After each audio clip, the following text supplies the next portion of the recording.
BJP की केंद्रीय चुनाव कमेटी ने गुरुवार रात से शुक्रवार सुबह तक लोकसभा चुनाव के लिए उम्मीदवारों के नाम पर चर्चा की। अब बीजेपी उम्मीदवारों की पहली लिस्ट को फाइनल कर रही है, जिसे जल्द ही जारी किया जाएगा। बीजेपी के एक नेता के मुताबिक चुनाव कमेटी की बैठक में बड़ी संख्या में सीटें तय कर ली गई हैं।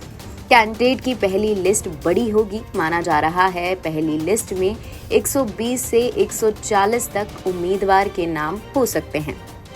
सूत्रों के मुताबिक पहली लिस्ट में बीजेपी के कई सीनियर नेताओं के नाम हो सकते हैं, साथ ही कई नए नाम भी होंगे। बीजेपी इस बार बड़ी संख्या में सांसदों के टिकट काट रही है और इसमें कुछ मंत्री भी शामिल हैं। सूत्रों के मुताबिक कुछ सांसदों ने सीट बदलने का अनुरोध किया था और कुछ सीटें बदली भी गई।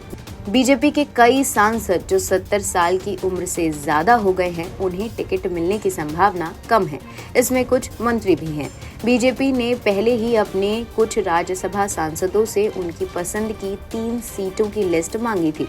उम्मीदवारों की लिस्ट में राज्यसभा सांसदों के नाम भी होंगे जो अब चुनाव लड़ेंगे। बीजेपी केंद्रीय चुनाव कमेटी की बैठक गुरुवार रात 11 बजे से शुरू हुई और शुक्रवार सुबह 3:30 बजे तक चली। बैठक में पीएम नरेंद्र मोदी, अमित शाह, राजनाथ सिंह समेत पार्टी के सीनियर नेता और यूपी, गुजरात, मध्य प्रदेश, छत्तीसगढ़, उत्तराखंड, गोवा के मुख्यमंत्री भी शामिल हुए। बीजेपी के एक नेता के मुताबिक हर सीट पर पार्टी ने सर्वे कराए हैं। साथ ही जहां पार्टी के सांसद हैं, उनका रिपोर्ट कार्ड भी तैयार करवाया गया है। अलग अलग तरीके से सांसदों का फीडबैक किया गया है। सर्वे में जो 3 नाम सबसे ऊपर आए हैं, उन पर राज्य की चुनाव कमेटी ने विचार किया और फिर चर्चा के बाद राज्य की टीम केंद्रीय चुनाव समिति के पास नाम लेकर पहुंची। सूत्रों के मुताबिक कई ऐसी सीटें हैं जहां पर ज्यादा विचार करने की जरूरत नहीं पड़ी, क्योंकि उन सीटों पर एक ही नाम था और वही नाम वहां फाइनल हो गया। बीजेपी ने इस बार लोकसभा में बीजेपी के लिए 370 सीटें और एनडीए के लिए 400 से ज्यादा सीटों का लक्ष्य रखा है।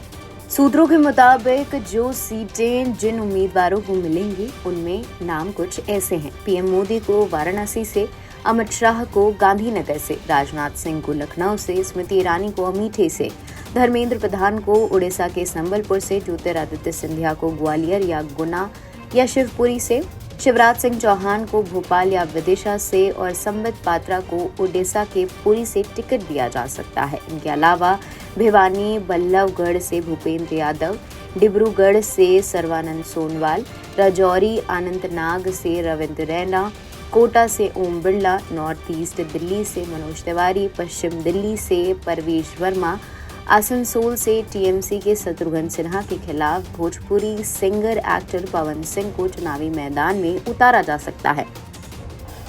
एनबीटी ऑनलाइन की रिपोर्ट।